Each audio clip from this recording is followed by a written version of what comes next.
الله عليكم ورحمة الله وبركاته kusoo dhawaada muuqaal cusub insha Allah maanta waxaan sameynaynaa macmacaan yar oo qabow ah oo laba nooc ah soo hadda meeshaan waxaan kusoo shubtay hal xabo cambe aan soo jarjaray wax yar oo biyo ayaa kusoo daray kadibna waan shiidayaa biyaha ka badinin soo cabitaanka cambaha hadduu qashar leeyahay ama dufdufna iska miir soo waxaan sameynaynaa waxaan ku daray 2 qaado wanaango iyo 2 qaado sokor waxaan ku darayaa vanilya ayaan ku darayaa hadda carfiso macnaheeda kadib intaan dabka saarin si fiican ayaan isku dhex gelinayaa soo waraangada waa ogtihiin dabka hadii hore laga saaro kuskus ayay yeelanaysaa kana raali ahado codkayga hooseeyo ayaamahan insha Allah waa iska mashquulay soo insha Allah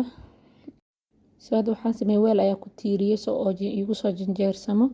kadibna waxaan ku shubayaa cambihii aan soo habeeyay kadib waxaan sameynayaa talaajadaan gelinayaa labada weel waxaa isku dhex geliyana weelkan cinjir waaye oo dhaqdhaqaaqaya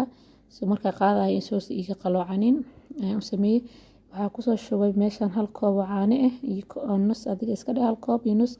waxaa ku daray 2 qaado wanaango iyo 2 qaado sonkor ah iyo vanilya aan ku darayo insha Allah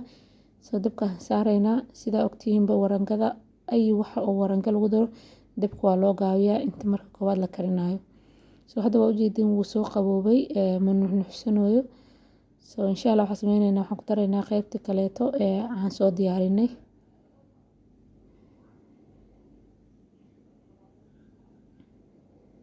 hadda waxaan sameynayaa jagjag ayaan siinayaa si oo isla simo